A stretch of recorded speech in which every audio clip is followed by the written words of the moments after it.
लेकिन मेरे नबी अपने माँ बाप की कमी को हमेशा महसूस करते थे। एक मर्तबा सहाबे किराम के साथ उस इलाके से गुजरते हैं जहां आपकी माँ की कब्र है। माँ की कब्र को आपने देखा। 6 साल की उम्र में आपने माँ को खोया था। वो सदमा आपको याद आया, माँ की ममता याद आई, माँ का प्यार याद आया और माँ को खोने का एहसास आपको हुआ। फबका व अबका मन हौलहू। अल्लाह के नबी अपनी माँ की कब्र को देख करके रोने लगते हैं और आपके सहाबा भी जो आपके साथ थे वो अपने नबी को रोता हुआ देख करके सहाबे किराम की आंखों से भी आंसू बहने लगते हैं। हमारे यहाँ माँ जिंदा रहती है तो माँ की कदर नहीं होती। माँ मर गई, माँ की तरफ से मदरसा बन रहा है, माँ की तरफ से मदरसे में रूम बन रहा है, मस्जिद में पैसा दिया जा रहा है, ट्यूबवेल लगवाया जा रहा है। नहीं मेरे भाई, माँ बाप की कदर उनकी जिंदगी में कीजिए। उनके जाने के बाद उनकी कदर कर ली तो क्या कर लिया। माँ बाप का हक उनकी जिंदगी में अदा कीजिए। अल्लाह के नबी की मजबूरी थी, आपने अपनी माँ को 6 साल की उम्र में खोया था। आज माँ की ममता याद आई, माँ का प्यार याद आया, आप रोने लगे। माँ की कब्र पे आप रोने लगे और रोते हुए आपने सहाबा से कहा कि ऐ मेरे सहाबा, मैंने अल्लाह से इजाजत मांगी थी कि ऐ अल्लाह, मैं अपनी माँ के लिए मगफरत की दुआ करना चाहता हूँ, लेकिन अल्लाह ने मुझे अपनी माँ के लिए मगफरत करने की इजाजत नहीं दी।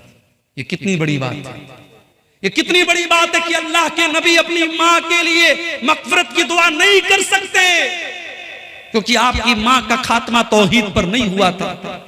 मेरे भाइयों, अगर हमारी माँ मुसलमान है, हमारा बाप मुसलमान है और हम जब दुआ के लिए हाथ उठाते हैं तो अपनी माँ के लिए और अपने बाप के लिए अगर हम रहमत की और मगफरत की दुआ करते हैं, हम बहुत खुश नसीब है मेरे भाई। दुनिया में लाखों लोग हैं जो इस नेमत से महरूम हैं। बंबई का एक नौजवान था, वो गैर मुस्लिम से मुसलमान हुआ था। बड़ा अच्छा नौजवान है, दावत का काम करता है, कभी कभी मुझसे मुलाकात होती है। मैंने पूछा कि भाई तुम्हारे माँ बाप का क्या हुआ, तुम्हारे माँ बाप ने कलमा पढ़ा कि नहीं पढ़ा, तुम्हारे माँ बाप ने इस्लाम कबूल किया कि नहीं किया। उसकी आंखों से आंसू आ गए और रोने लगा। कहा मौलाना मेरा बाप तो उसी हाल में मर गया, माँ जिंदा है, मैं बहुत मेहनत कर रहा हूँ, बहुत कोशिश कर रहा हूँ, दुआ कीजिए अल्लाह मेरी माँ को हिदायत दे दे। मेरे भाइयों, मैंने उसकी आंखों में दर्द देखा। वो दर्द ये था कि मेरी माँ इस लायक भी नहीं है कि मैं अपनी माँ की मगफरत की दुआ कर सकूं। मेरे भाइयों, अगर अल्लाह ने हमें इस लायक बनाया है कि हम अपनी माँ बाप की मगफरत की दुआ कर सकते हैं तो ये बहुत बड़ी बात है। अल्लाह के प्यारे नबी सल्लल्लाहु अलैहि वसल्लम कह रहे हैं कि मैंने अपनी माँ की मगफरत की दुआ मांगी। अल्लाह ने कहा नहीं, ऐ मेरे नबी, आप अपनी माँ की मगफरत की दुआ नहीं कर सकते। उसके बाद मैंने अल्लाह से इजाजत मांगी कि अल्लाह मैं अपनी माँ की कब्र पे जाना चाहता हूँ। अल्लाह ने कब्र पे जाने की इजाजत दी, लेकिन मगफरत की दुआ की इजाजत नहीं दी। ऐ मेरी उम्मत के लोगों, तुम भी कब्रस्तान जाया करो, फ़इन्नहा तुज़क्किरुकुमुल आखिरा। कब्रस्तान जाने से मौत की याद आती है। पता ये चला कि कभी कभी हमें कब्रस्तान जाना चाहिए, माँ की कब्र पे, बाप की कब्र पे या नॉर्मल आम कब्रस्तान में भी हमें जाना चाहिए। उससे हमें आखिरत की याद आती है, इसमें कोई हरज की बात नहीं। तो अल्लाह के नबी की आंखों में उस मौके पर भी आंसू आए। और आगे बढ़िए, 1-2 वाकयात और सुना के हम बात खत्म करेंगे।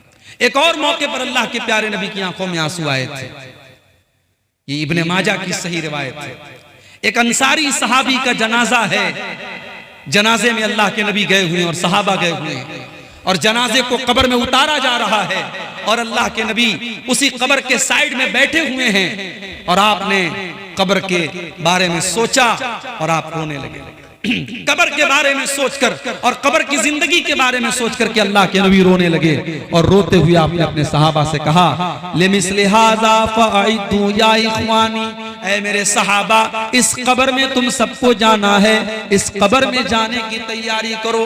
ऐ मेरे सहाबा, इस कब्र में तुम सबको जाना है, इस कब्र में जाने की तुम सब तैयारी करो।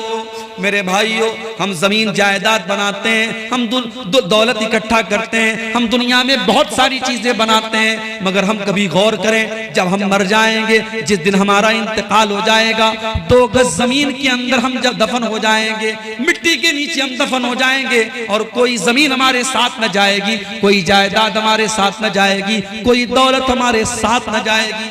सब ठाट पड़ा रह जाएगा जब लाद चलेगा बंजारा। मगर आज हालात ये हो चुके हैं, इंसान इतना कठोर दिल हो चुका है, कब्रिस्तान जा करके भी हमें मौत याद नहीं आती है। कितने बदनसीब हैं, कब्रिस्तान जा करके भी ठाका लगाते हैं, कब्रिस्तान जा करके हंसते हैं, मोबाइल देखते हैं, जनाजे में गए हुए हैं, हंसी मजाक कर रहे हैं। कब्रिस्तान में भी अगर मौत याद नहीं आती है, सोचो मेरे भाई हमसे बड़ा बदनसीब कौन होगा। कभी कब्रिस्तान जाओ तो सोचो ये कौन सी जगह है। बड़े बड़े बादशाह यही दफन हैं, बड़े बड़े अमीर उमरा यही दफन हैं, बड़े बड़े ताकतवर यही दफन हैं। ये वो कब्र की मिट्टी है जिसने ताकत वालों की ताकत को खाक में मिला दिया, दौलत वालों की दौलत को खाक में मिला दिया।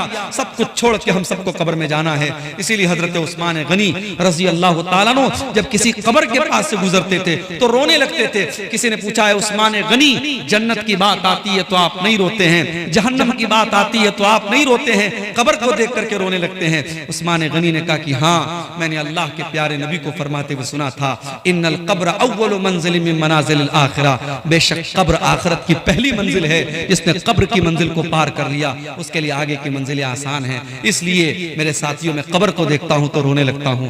मेरे भाइयों, अल्लाह के प्यारे नबी कब्र को देख करके रोने। अल्लाह ने फरमाया सूरह मरियम के अंदर, इज़ा तुलियत अलैहिम आयातुर रहमानी खर्रू, इज़ा तुलियत अलैहिम आयातुर रहमानी खर्रू सुज्जदन व बुकिया। मेरे नबियों के ऊपर, मेरे पैगंबरों के ऊपर, मेरे रसूलों के ऊपर जब रहमान की आयतें पढ़ी जाती हैं, वो अल्लाह की बारगाह में सजदे में गिर जाते हैं और उनकी आंखों से आंसू बहने लगते हैं, वो रोने लगते हैं। तो कुरान सुन करके इंसान रोने लगता है। ये कब होता है? जब इंसान का दिल सॉफ्ट होता है, इंसान का दिल नर्म होता है। और दिल सख्त होता है तो कुरान पढ़ा जा रहा है, कोई फर्क नहीं पड़ रहा है।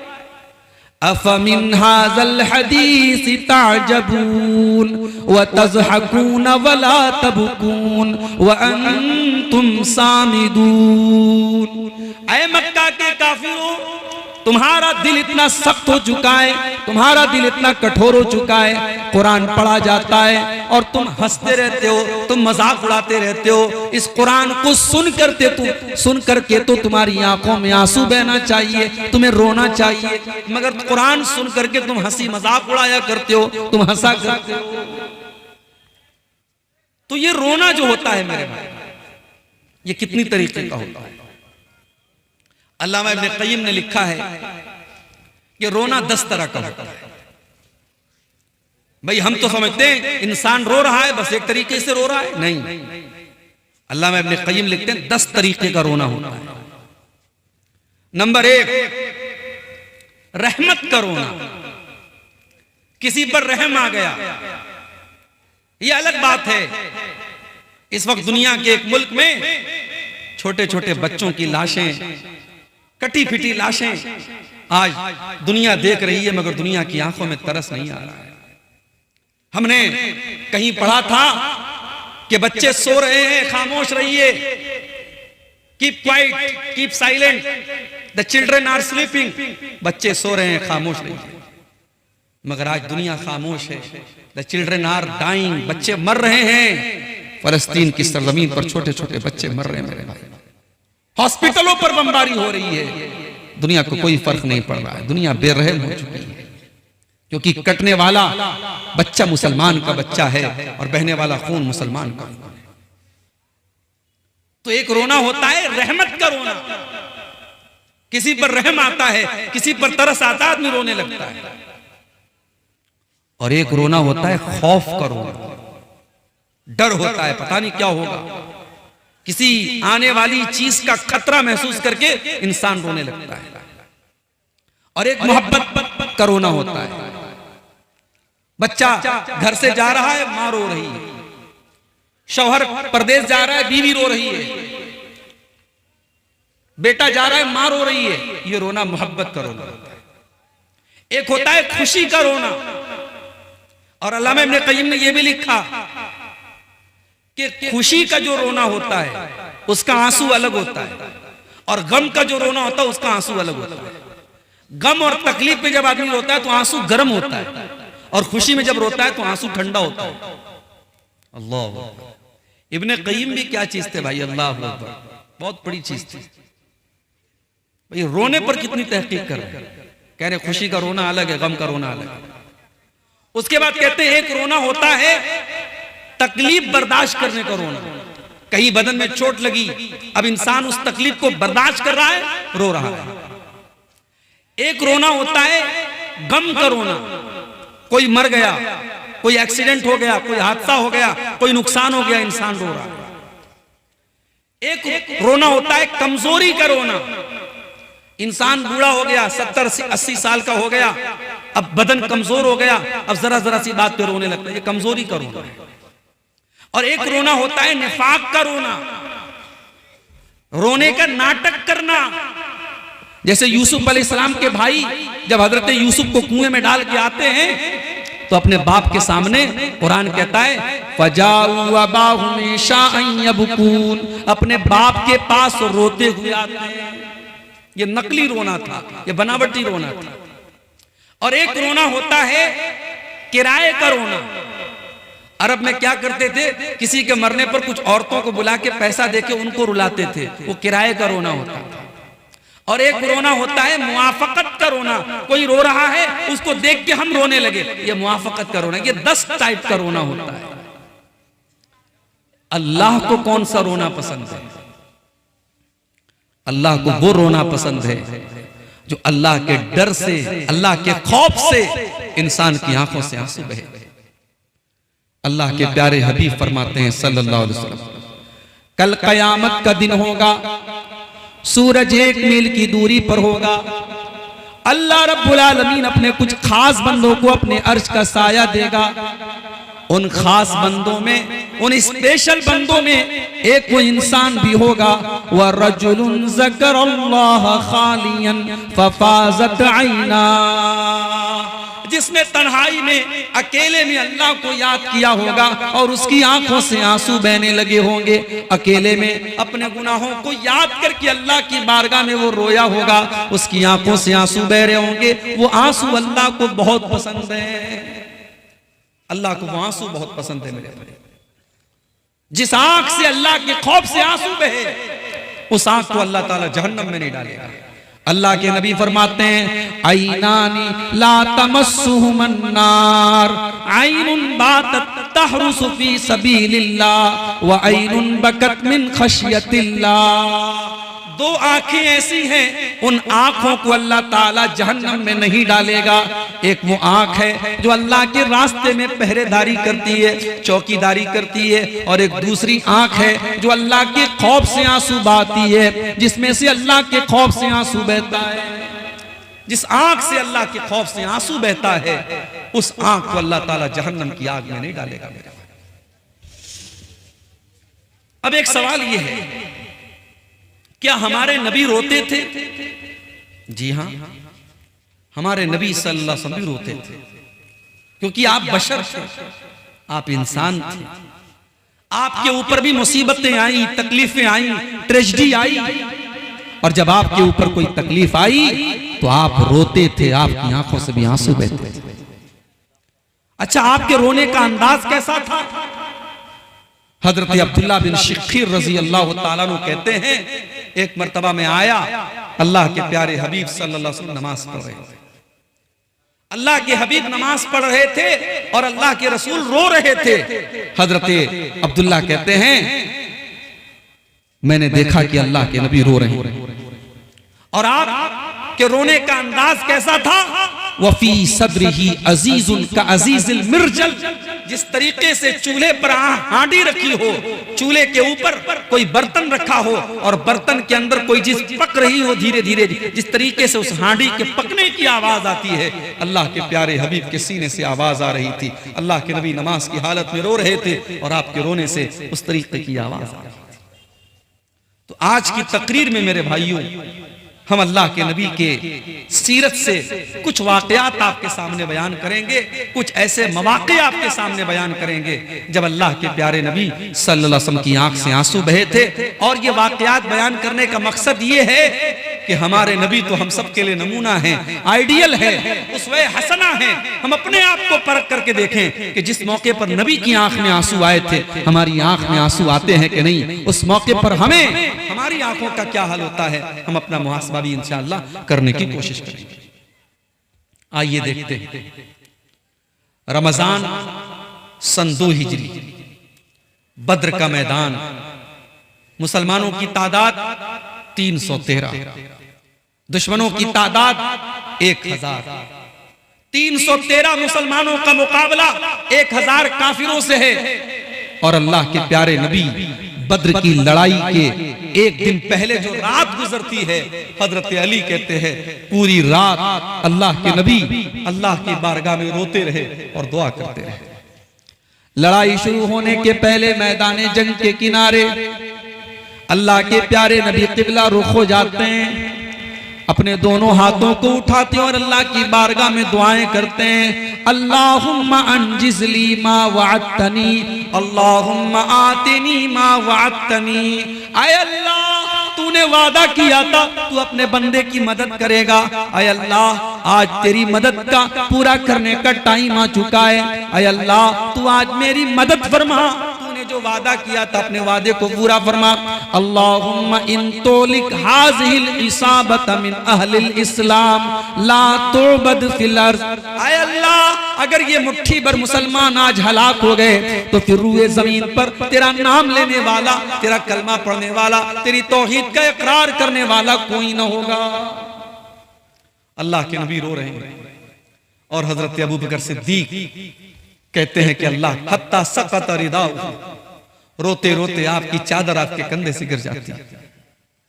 हजरत अबू बकर आगे बढ़ते हैं, आपकी चादर आपके कंधे पर डालते हैं और आपको पीछे से चिमट जाते हैं और कहते हैं बस कीजिए ऐ अल्लाह के रसूल, कफा का मुनाशदतुका रब्बका, आपको आपका रब मायूस नहीं करेगा। बहुत दुआ कर लिया आपने, बहुत मांग लिया आपने, बहुत रो लिया आप, अल्लाह जरूर आपकी दुआओं को कबूल करेगा। अल्लाह ने अपने नबी की दुआ को कबूल किया और बद्र के मैदान में 1000 फरिश्तों को अल्लाह ने नाजिल किया। मेरे प्यारे साथियों, ये एक मौका था जिस मौके पर अल्लाह के नबी की आंखों से आंसू आए। क्यों आंसू आए थे, क्यों रोए थे आप? क्योंकि अपने 313 सहाबे किराम जो आपका कैपिटल थे, आपका सरमाया थे, आपकी पूंजी थे, जो पक्के मुसलमान थे, अल्लाह के नबी को अपने उन 313 सहाबा की जान बहुत अजीज थी। आपने साफ अल्फाज में दुआ की कि अल्लाह, अगर ये मिट गए, ये हलाक हो गए, इनसे 3 गुना ज्यादा सामने दुश्मन मौजूद है, अय अल्लाह अगर ये मिट गए तो फिर रूए जमीन पर तेरा नाम लेने वाला कोई ना होगा। आज हम दुनिया में करोड़ों की तादाद में हैं, मगर हमारी क्या वैल्यू है मेरे भाई? क्योंकि आज हमारे ईमान की कोई वैल्यू नहीं, हमारे अकीदे की कोई वैल्यू नहीं। आज का मुसलमान जहां तहां अपना सर झुका देता है, शिर्क के अड्डे कायम हैं, बदकारी के अड्डे कायम हैं, हरामखोरी के अड्डे कायम हैं। आज का मुसलमान हजारों ऐसे काम करता है जो अल्लाह को नाराज करने वाले हैं। मेरे भाइयों, हम तादाद में करोड़ों हैं, मगर आज हम उन 313 के जैसे नहीं हैं जिन 313 के बचाने के लिए अल्लाह के नबी अल्लाह के बारगाह में रो रहे हैं और दुआएं कर रहे हैं और आंसू बहा रहे हैं। और आगे बढ़िए, एक और मौके पर अल्लाह के नबी की आंखों से आंसू आए थे। हजरत आयशा फरमाती हैं, रात का वक्त था, तहज्जुद का टाइम था। अल्लाह के प्यारे नबी ने अपनी प्यारी बीवी और हम सब की प्यारी माँ हजरत आयशा से कहा कि आयशा ज़रीनी अतअब्बद लिरब्बी, ऐ आयशा मैं इस टाइम अपने रब की इबादत करने के लिए जाना चाहता हूं, ऐ आयशा मुझे जाने दो। मोहब्बत देखिए मियां बीवी की। अगर अल्लाह के प्यारे नबी को तहज्जुद की नमाज पढ़ने जाना है, आपको हजरत आयशा से इजाजत लेने की कोई जरूरत नहीं है, कोई ऐसा मसला नहीं है। ये मोहब्बत है, ये मियां बीवी के दरमियान का ताल्लुक है। अल्लाह के रसूल कह रहे आयशा मैं अपने रब की इबादत करने जाना चाहता हूं, मुझे जाने दो। हजरत आयशा फरमाती हैं, इन्नी उहिब्बु कुर्बक व उहिब्बु मा यसुरुक, ऐ अल्लाह के प्यारे नबी मैं तो चाहती हूँ कि आप मेरे करीब रहें, मेरे पास रहें, लेकिन मैं ये भी चाहती हूँ कि जो अल्लाह ताला जो आप पसंद करते हैं, जो चीज़ आपको पसंद है, आपकी जिस चीज़ में खुशी है उसमें मेरी भी खुशी है। अगर आप तहज्जुद पढ़ने जाना चाहते हैं, मुझे कोई एतराज नहीं है। फ़क़ाम फ़ततहरा फ़सल्ला, फिर अल्लाह के नबी खड़े होते हैं, जाकर के वजू करते हैं और आप तहज्जुद की नमाज पढ़ते हैं, और तहज्जुद की नमाज पढ़ने के बाद अल्लाह के नबी रोने लगते हैं। फ़बका, आप रोने लगते हैं, इतना रोते हैं हत्ता बल्ला हिजरुहु, आपके कपड़े का दामन आंसुओं से भीग जाता है। हमारा नौजवान आज रात के 2 बजे मोबाइल पर क्या देख रहा है, किससे बातें कर रहा है, उसकी आंखें क्या देख रही हैं, बताने की जरूरत नहीं है मेरे भाई। समाज कहां तक जा चुका है, अब ये 4G का नहीं 5G का जमाना है। हालात पर आपकी बहुत अच्छी नजर है, मुझे बहुत ज्यादा कहने की जरूरत नहीं। वो नौजवान आज कहां है जो रात में तहज्जुद के टाइम उठ करके अल्लाह को याद करते हो? ऐसे नौजवान जिस समाज में पैदा हो जाएं, उस समाज की काया कल्प हो जाए, उस समाज की हालत बदल जाए मेरे भाई। अल्लाह के कुछ बंदे ऐसे भी होते हैं जो रात में अपने बिस्तरों से अलग होकर के अल्लाह की बारगाह में तहज्जुद की नमाज पढ़ते हैं। ऐसे बंदों का जिक्र अल्लाह ने कुरान में किया, ततजाफा जुनूबुहुम अनिल मज़ाजि यदऊन रब्बहुम खौफन व तमअन व मिम्मा रज़क़नाहुम युनफ़िक़ून। मेरे कुछ बंदे ऐसे भी होते हैं, उनके पहलू उनके बिस्तरों से अलग होते हैं। वो रात में उठ करके अल्लाह की बारगाह में तहज्जुद पढ़ते हैं, वो सजदा करते हैं, वो क़याम करते हैं, वो रातों में उठ करके क़यामुल लैल करते हैं। अल्लाह के प्यारे नबी तहज्जुद की नमाज पढ़ रहे हैं, और तहज्जुद की नमाज पढ़ के अल्लाह के नबी रो रहे हैं, और इतना रोते हैं हत्ता बल्ला हिजरुहु, आपके कुर्ते का दामन आंसुओं से भीग जाता है।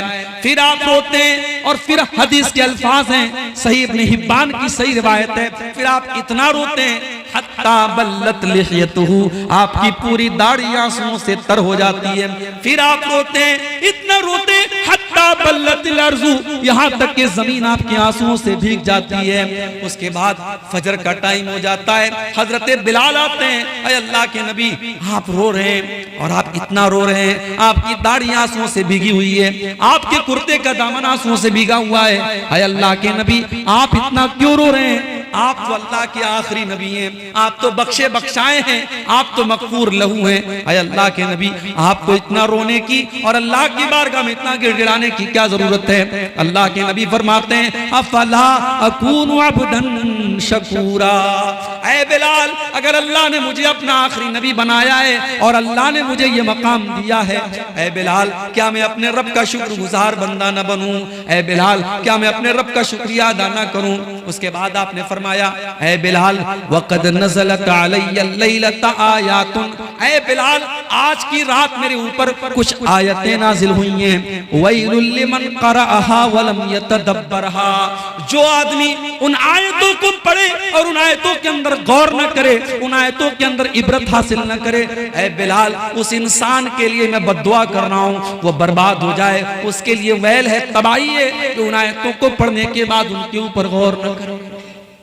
कौन सी आयतें थी? कुरान की 3 पारे की आयतें थी, सूरह आल इमरान की आयतें थी। अल्लाह ने फरमाया इन्न फी खल्क़िस समावाति वल अर्दि वख्तिलाफिल लैलि वन नहारि लआयातिल लिउलिल अलबाब, बेशक आसमानों और जमीन की पैदाइश में और रात और दिन के आने जाने में अक्लमंदों के लिए निशानियां हैं। अल्लज़ीना यज़्कुरूनल्लाह क़ियामन व क़ुऊदन व अला जुनूबिहिम, अक्लमंद कौन है? जो खड़े होकर के अल्लाह को याद करते हैं, जो बैठ करके अल्लाह को याद करते हैं, जो लेट करके अल्लाह को याद करते हैं। व यतफक्करून फी खल्क़िस समावाति वल अर्दि, और जो आसमानों और जमीन की पैदाइश के ऊपर गौर करते हैं, और जब गौर करते हैं तो इस नतीजे पर पहुंचते हैं रब्बना मा खलक़ता हाज़ा बातिला, ऐ हमारे परवरदिगार तूने इस कायनात को बेकार नहीं बनाया है। सुब्हानका फ़क़िना अज़ाबन नार, ऐ अल्लाह तू पाक है, ऐ अल्लाह तू हमको जहन्नम के अजाब से बचा ले। ये वो लोग दुआ करते हैं जो अक्लमंद होते हैं, जो जीनियस होते हैं, जो बुद्धिमान होते हैं। पता ये चला कि कोई डिग्रियों की बदौलत अक्लमंद नहीं है, कोई दुनिया के टैलेंट के बदौलत अक्लमंद नहीं है। अक्लमंद वो है जो अपने खालिक को पहचान ले, जो अपने मालिक को पहचान ले। वरना दुनिया में बड़े बड़े काबिल लोग, बड़े बड़े डिग्री याफ्ता लोग जानवरों को देख करके हाथ जोड़ते हैं और जानवरों का पेशाब पीते हैं और शर्मगाह की इबादत करते हैं। अक्लमंद वो है जो क्रिएशन के आगे नहीं बल्कि क्रिएटर के आगे सजदा करता है। अक्लमंद तो वो है जो अपने मालिक को, अपने रब को पहचान करके अपने मालिक से जहन्नम से बचने की दुआ करता है। तो नबी की आंखों से आंसू तब भी आए थे मेरे भाई जब आप तहज्जुद की नमाज में अल्लाह को याद करके रोए थे। अब हम सब अपने आप से पूछें, उसी नबी का कलमा पढ़ने वाले हैं, हम कितनी बार नमाज पढ़ते हैं, कितनी बार हम तहज्जुद पढ़ते हैं और कितनी बार तहज्जुद की नमाज में हमारी आंखों से आंसू बहते हैं। मेरे नौजवान साथियों, एक नुस्खा बता के जा रहा हूं, शायद आप आज तक आपने न सुना। हर नौजवान का एक टारगेट होता है।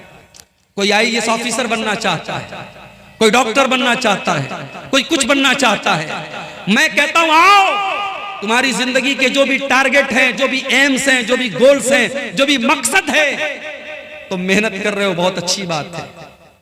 एक नुस्खा बता रहा हूं, रात में उठो, दुनिया सो रही है, उस वक्त उठो, रात के 2 बजे 3 बजे फजर की नमाज के 1 घंटा 1.5 घंटा पहले उठो, वजू करो, 8 रकात नमाज पढ़ो, तहज्जुद की नमाज पढ़ो।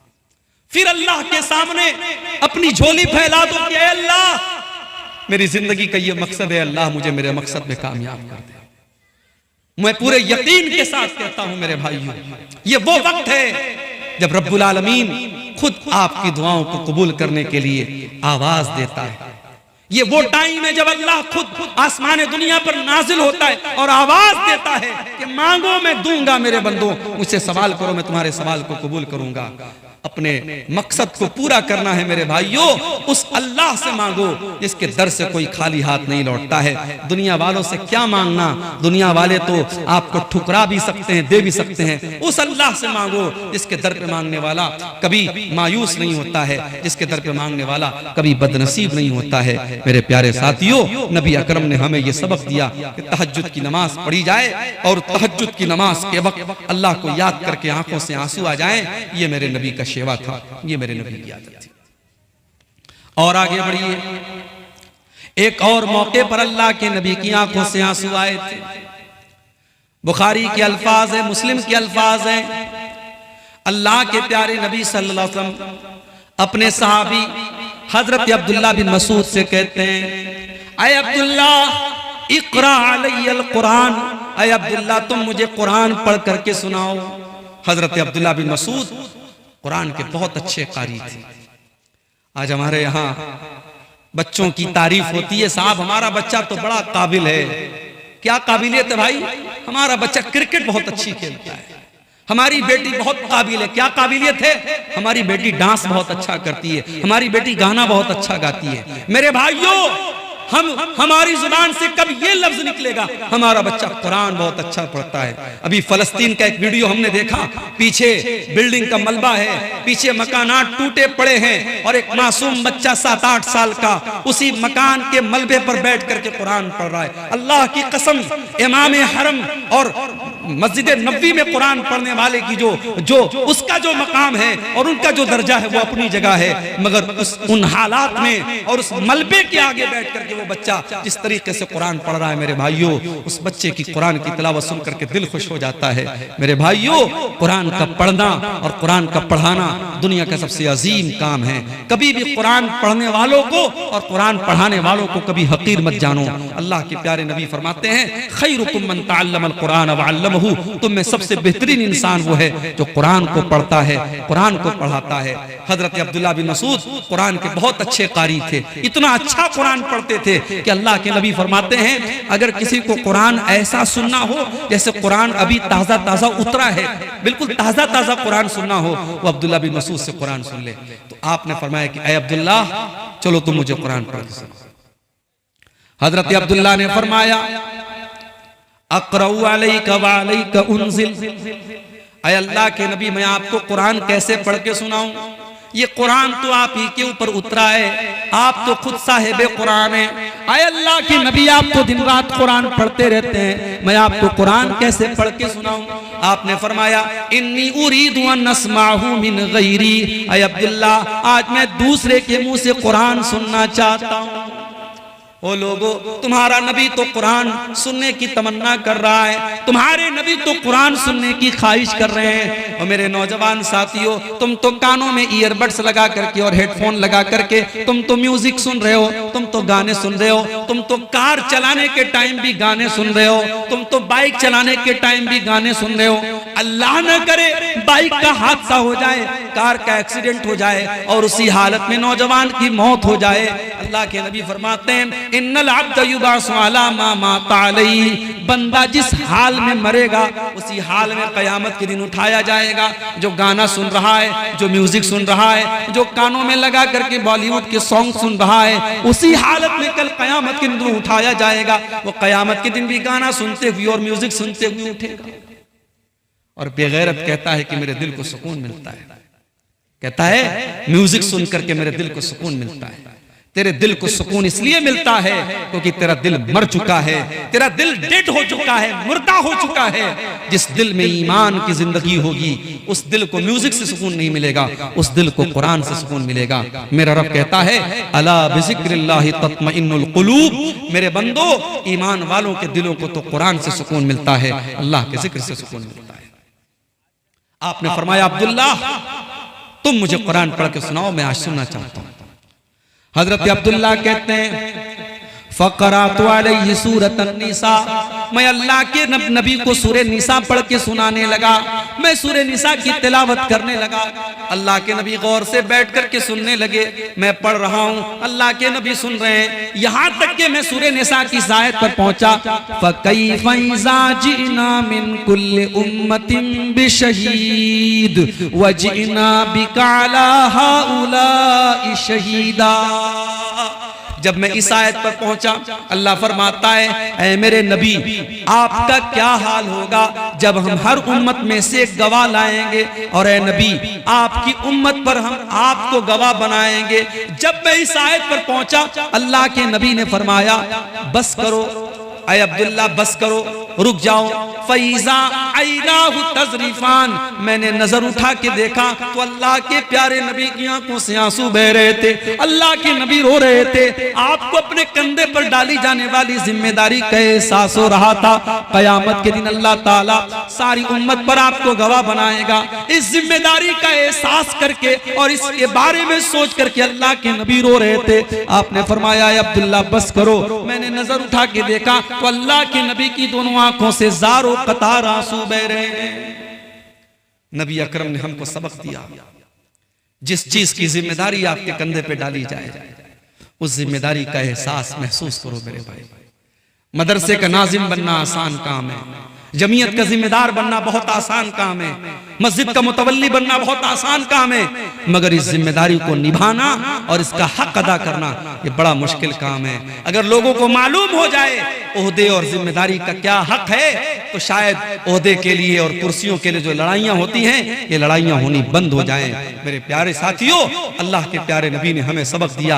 आपके कंधे पर जो जिम्मेदारी अल्लाह ने डाली है उस जिम्मेदारी को सोच करके आप रो रहे हैं। और ये भी हमें सबक मिला कि कुरान की आयतों को सुन करके इंसान का ईमान बढ़ जाता है और इंसान रोने लगता है। ये अलग बात है हमारे और आपके जैसे लोग, हमारा ईमान इतना कमजोर हो चुका है कि कुरान पढ़ा जा रहा है मगर हमारे ईमान में कोई फर्क नहीं आ रहा है। इसका मतलब कहीं ना कहीं हमारे दिल का और हमारी आंखों का कनेक्शन टूट चुका है और दिल की जमीन बंजर हो चुकी है, दिल की जमीन खुश्क हो चुकी है, दिल की जमीन मुर्दा हो चुकी है और इसीलिए हमारी आंखों से आंसू नहीं बह रहा है। अल्लाह के नबी तो कुरान की आयत को सुन करके रो रहे हैं। और आगे बढ़ी, एक और मौके पर अल्लाह के नबी की आंखों से आंसू आए थे। आपने अपनी मां का साया 6 साल की उम्र में आपने खो दिया। आप पैदा हुए तो बाप नहीं थे और 6 साल की आपकी उम्र थी, आपकी मां का इंतकाल हो चुका था। बाप को तो आपने पाया ही नहीं, बाप क्या होता है आपने देखा ही नहीं, और मां की ममता भी आपने 6 साल की उम्र में खो दिया। मेरे भाई, जाहिर है मेरे नबी से ज्यादा यतीम का दर्द कौन समझ सकता है। इसीलिए आपने यतीमों के हक बयान किए थे। यतीमों की परवरिश करने वालों को आपने जन्नत की खुशखबरी सुनाई है। आपने फरमाया अना व काफिरुल यतीमी कहातैन। आपने दो उंगलियों से इशारा करके फरमाया कि यतीम की परवरिश करने वाला जन्नत में मेरे साथ जाएगा। जैसे ये दोनों उंगलियां एक दूसरे के साथ जुड़ी हुई हैं, यतीम की परवरिश करने वाला भी जन्नत में मेरे साथ रहेगा। आप खुद यतीम थे, लेकिन एक बात बताइए मेरे भाई, हमारे उलमा बैठे हैं, यतीम किसको कहते हैं? यतीम उस बच्चे को कहते हैं, उस नाबालिग बच्चे को कहते हैं जिसका बाप मर गया। इंसान जब बालिग हो गया, जवान हो गया, अब वो यतीम नहीं रह गया। यतीम तब तक है जब तक वो नाबालिग है। ये भी कहते हैं, आप ये भी कहते हैं कि अगर कब्र के अंदर जो अजाब होता है, अगर तुम उनको सुन लो और देख लो तो तुम अपने मुर्दों को दफनाना बंद कर दोगे। और आपने ये भी फरमाया लौ तालमून मा आलम, जो मैं जानता हूं अगर तुम जान लो, लज़हिकतुम कलीलन व लबकैतुम कसीरा, तो तुम्हारी हंसी बहुत कम हो जाएगी और तुम बहुत ज्यादा रोने लगोगे। जो अल्लाह का अजाब मैंने देखा है और अल्लाह के अजाब की झलकियां जो मुझे दिखाई गई हैं, अगर वो तुम देख लो और तुम जान लो तो तुम्हें हंसी बहुत कम आएगी और रोना बहुत ज्यादा आएगा। एक और मौके पर अल्लाह के नबी रोए थे, और वो किसके लिए रोए थे? आए हाय हाय, वो वाकया जब पढ़ो तो आंखों से आंसू आ जाते हैं। हमारे नबी हमारे लिए रोए थे, अपनी उम्मत के लिए रोए थे। सही मुस्लिम की रिवायत है, अल्लाह के प्यारे नबी सल्लल्लाहु अलैहि वसल्लम कुरान पढ़ रहे थे और कुरान की तिलावत के दौरान आपने हजरत ईसा अलैहिस्सलाम की इस दुआ को पढ़ा। ईसा अलैहिस्सलाम अल्लाह से दुआ करते हैं, इन तुअज़्ज़िबहुम फ़इन्नहुम इबादुक व इन तग़फ़िर लहुम फ़इन्नका अंतल अज़ीज़ुल हकीम। ऐ अल्लाह, ये तो तेरे बंदे हैं, अगर तू माफ कर दे तो तेरे बंदे हैं, और तू अजाब दे दे तो ऐ अल्लाह तेरा हिसाब लेने वाला कौन है? तू ताकत वाला है, तू हिकमत वाला है। उसके बाद अल्लाह के नबी ने सूरह इब्राहिम की इस आयत को पढ़ा। इब्राहिम अलैहिस्सलाम अल्लाह से दुआ करते हैं, फ़मन तबिअनी फ़इन्नहु मिन्नी व मन असानी फ़इन्नका गफूरुर रहीम। ऐ अल्लाह, जो मेरी इत्तिबा करेगा, जो मेरी पैरवी करेगा, वो मेरा उम्मती है, और जो मेरी नाफरमानी करेगा, ऐ अल्लाह तू गफूरुर रहीम है, तू माफ कर देना। मेरे नबी ने देखा कि ईसा ने अपनी उम्मत के लिए दुआ मांग ली, इब्राहिम ने अपनी उम्मत के लिए दुआ मांग ली। आपने कहा कि मेरी उम्मत का क्या होगा? आपने दोनों हाथों को उठाया और आप रो रो के कहने लगे, अल्लाहुम्मा उम्मती, अल्लाहुम्मा उम्मती। ऐ अल्लाह मेरी उम्मत का क्या होगा? ऐ अल्लाह मेरी उम्मत का क्या होगा? अल्लाह ताला ने जिब्रील को भेजा, ऐ जिब्रील जाओ पूछो मेरे नबी से क्यों रो रहे हो? हजरत जिब्रील आए और कहा, ऐ अल्लाह के नबी क्यों रो रहे हैं आप? आपने फरमाया, मैं अपनी उम्मत के लिए रो रहा हूं। मेरे भाइयों, हम कितने खुश नसीब हैं, हमारे नबी रातों को हमारे लिए रोया करते थे, मगर हम कितने बड़े बेवफा हैं। उस नबी के साथ हमने कितनी बेवफाई की, जो नबी हमारे लिए रातों को रोया करते थे। आज उस नबी की सुन्नतों को हम अपने हाथों से काट देते हैं। उस नबी की शरीयत को हम कितनी मर्तबा उस शरीयत की मुखालफत करते हैं। उस नबी की सीरत और किरदार को हम नहीं अपनाते हैं। सलाम उस पर जो उम्मत के लिए रातों को रोता था, सलाम उस पर जो फर्शे खाक पर जाड़े में सोता था, सलाम उस पर कि जिसके घर में चांदी थी न सोना था, सलाम उस पर कि टूटा बोरिया जिसका बिछौना था। मेरे भाइयों, अल्लाह के नबी रो रहे हैं और जिब्रील अमीन आकर के पूछते हैं, क्यों रो रहे हैं? आप कहते अपनी उम्मत के लिए रो रहा हूं। अल्लाह ताला जिब्रील अमीन के जरिए पैगाम भिजवाता है कि ऐ मोहम्मद सल्लल्लाहु अलैहि वसल्लम, आप परेशान ना हो, इन्ना सनुर्दीका फी उम्मतिका वला नसूका, हम आपकी उम्मत के बारे में आपको खुश कर देंगे, आप परेशान ना हो, आप परेशान ना हो, आप चिंता ना करें, आपकी उम्मत के बारे में हम आपको खुश कर देंगे। मेरे प्यारे साथियों, वो नबी हमारे लिए रोया करते थे। वो कयामत के दिन भी जब सारे नबी ये कहेंगे मुझे अपनी जान की फिक्र है, मुझे अपनी फिक्र है, तो हमारे नबी हमारी फिक्र करेंगे और अल्लाह की बारगाह में सजदे में गिर जाएंगे और फिर अपनी उम्मत की शफाअत करेंगे। मेरे भाइयों, उस नबी से हम मोहब्बत करें और उस नबी की इत्तिबा करें। उस नबी ने हमें ये दर्स भी दिया है कि वो नबी अपनी उम्मत से कितनी मोहब्बत करते थे कि रातों में उठ करके अपने नबी के लिए, अपनी उम्मत के लिए रोया करते थे।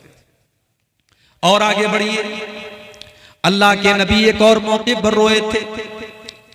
अल्लाह ने आपको 4-4 बेटियां दी थी, मगर बेटे जो भी हुए सब बचपन में ही इंतकाल कर गए।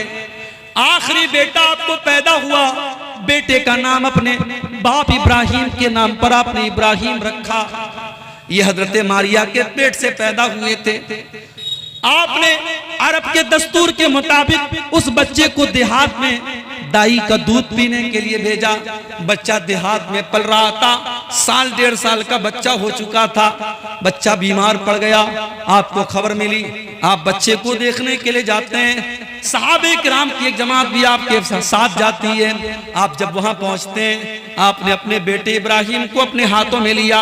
वह इब्राहिम यजूद बिनफ्सिही, इब्राहिम आखिरी सांसें ले रहे थे, इब्राहिम की सांस अटक रही थी, इब्राहिम अब आखिरी सांसें ले रहे थे, उनका दम टूट रहा था।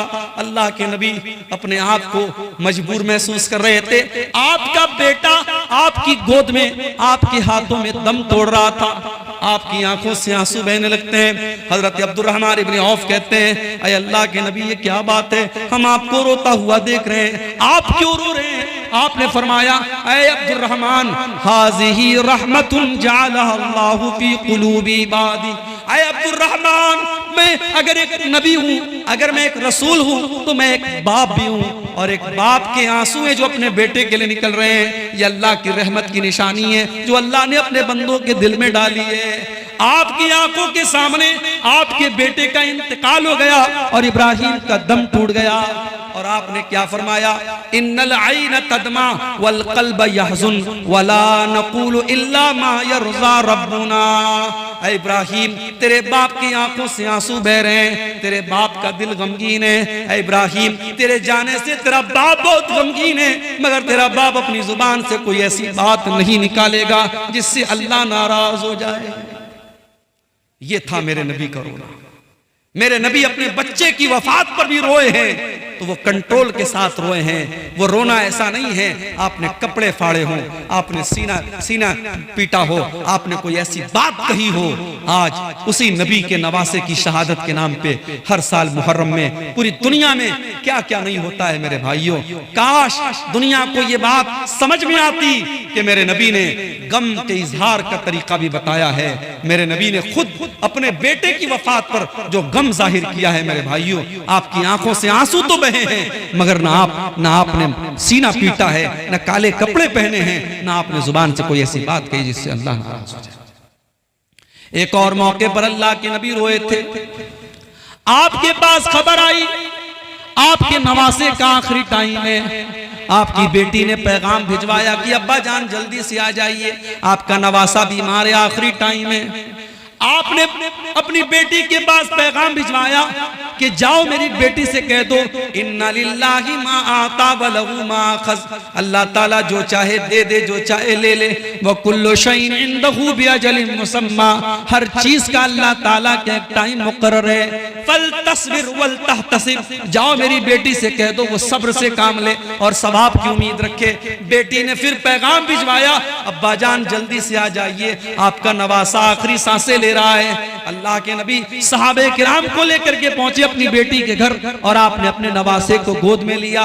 नवासा आपकी आंखों के सामने दम तोड़ रहा है। हदीस के अल्फाज हैं, अल्लाह के नबी की आंखों से आंसू बहने लगे।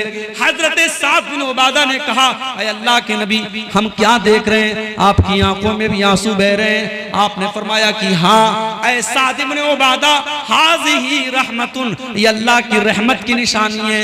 ऐ साद बिन उबादा, मैं इस बच्चे का नाना हूँ, मेरे दिल में अल्लाह ताला ने इस बच्चे के लिए रहम डाला है, उसी रहमत की निशानी है, इसलिए मेरी आंखों से आंसू बह रहे हैं। आप अपने नवासे की मौत पर भी रोए थे मेरे भाई, और आप उस मौके पर भी रोए थे जब गज़वे उहद के बाद अपने चचा हमजा की आपने कटी पटी लाश देखी थी। कान काट लिए गए, कलेजा निकाल लिया गया, जिस्म के टुकड़े टुकड़े कर दिए गए, और आपके चचा हमजा का के ऊपर कोई आंसू बहाने वाला मदीना में नहीं था। आपने कहा कि आज मेरा चचा, मदीना के हर शहीद के ऊपर कोई रोने वाली खातून है, वो इन हमज़त ला बवाक़िय लहू, लेकिन मेरे चचा हमजा के ऊपर कोई रोने वाली नहीं है। उस मौके पर भी आपकी आंखों से आंसू बहे। मेरे अजीज साथियों, ये अल्लाह के नबी की जिंदगी के मुख्तलिफ वाक़यात हैं। अल्लाह के प्यारे नबी एक जो फित्री और नेचुरल तकाजे होते थे, जब कोई तकलीफ होती थी, कोई गम होता था, आपकी आंखों से भी आंसू आते थे। मगर आपने अपनी उम्मत को यह दर्स दिया कि हम अपने गम और तकलीफ में भी कोई ऐसा काम न करें, कोई ऐसी एक्टिविटी न करें जो अल्लाह को नाराज करे। और जब हमारे नबी का इंतकाल हुआ था तो आपके सहाबा की आंखों से भी आंसू आए। आपकी बेटी हजरत फातिमा रजी अल्लाह ताला अन्हा ज़ारो कतार रोई थी और उन्होंने हजरत अनस से कहा था कि ऐ अनस अताबत अनफुसुकुम, ऐ अनस तुमने कैसे गवारा किया था जब तुमने अपने नबी के ऊपर मिट्टी डाली थी, तुम्हारे दिलों ने कैसे गवारा किया था। और हजरत फातिमा ने अपने वालिद के इंतकाल पर अपने गम का इजहार किया था। सहाबे किराम ने भी अपने गम का इजहार किया था, उनकी आंखों से भी आंसू आए थे मेरे प्यारे साथियों। मगर सहाबे किराम के ये आंसू भी एक दायरे में थे, अपने नबी की वफात पर भी उन्होंने कोई ऐसा काम नहीं किया था जो अल्लाह को नाराज करने वाला हो। आज इस बात की जरूरत है, अल्लाह के नबी की सीरत के इन वाकयात की रोशनी में हम अपने दिलों का जायजा लें। आज हमारे सामने भी कुरान पढ़ा जाता है, हमारी आंखों से आंसू क्यों नहीं बहते हैं? कहीं ऐसा तो नहीं हमारे दिल आज मोबाइल और सोशल मीडिया और इंटरनेट में इस कदर मुब्तला हो गए कि हमारे दिल सख्त हो गए। सहाबे किराम तो तन्हाई में अल्लाह को याद किया करते थे और आज हमारी तन्हाई गुनाहों से और अल्लाह को नाराज करने वाले कामों से भर गई। मेरे अजीज साथियों, आप अपने मोबाइल पर और अपने इंटरनेट के जरिए आपने जो देखा है, जो सुना है, कुरान कहता है इन्नस समा वल बसर वल फुआद कुल्लु उलाइका काना अन्हु मसऊला। आपने कानों से जो सुना है, आंखों से जो देखा है और दिल और दिमाग में जो ख्याल पाले हैं, उनका हिसाब अल्लाह ताला क्या होगा।